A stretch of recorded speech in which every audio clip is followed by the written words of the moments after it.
Hello YouTube family, नमस्ते, प्रणाम। मैं कामनी शुक्ला स्वागत करती हूँ आप सभी का अपने यूट्यूब चैनल पर। तो आज हम आप लोगों के समक्ष बहुत ही प्यारा सोहर गीत प्रस्तुत करने जा रहे हैं। कैसा लगे अपनी राय कमेंट बॉक्स में जरूर बताना।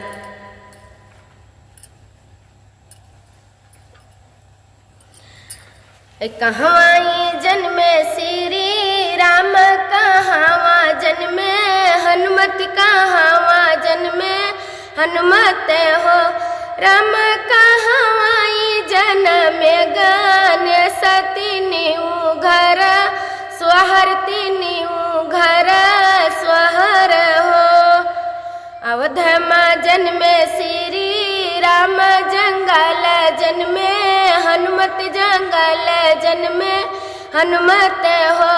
राम पर्वत जन्मे गान सती घर, स्वहर तीनी घर स्वहर हो।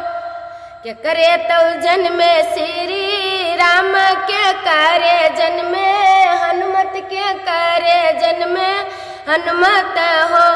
राम के करे तो जन्मे गान सती घर, स्वहर तीनी घर स्वहर हो।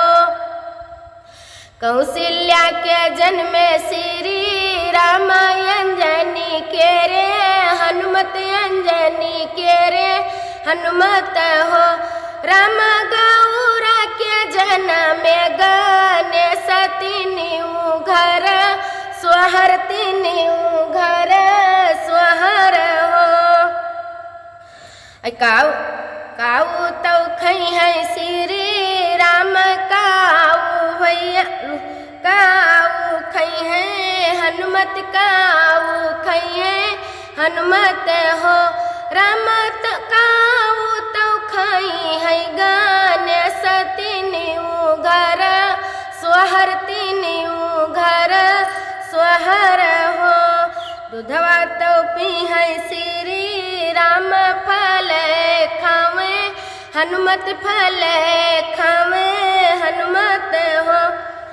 राम लईवा तो खाई है गान सती घर, स्वहर तीनी घर स्वहर हो।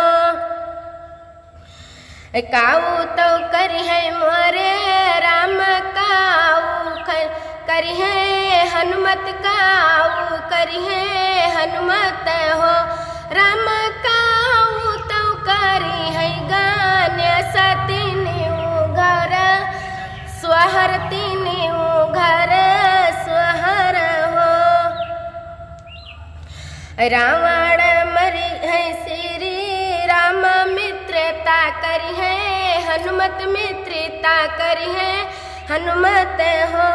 राम विघ्न तो हारी है गान सती घर, स्वहर तीनी घर स्वहर हो।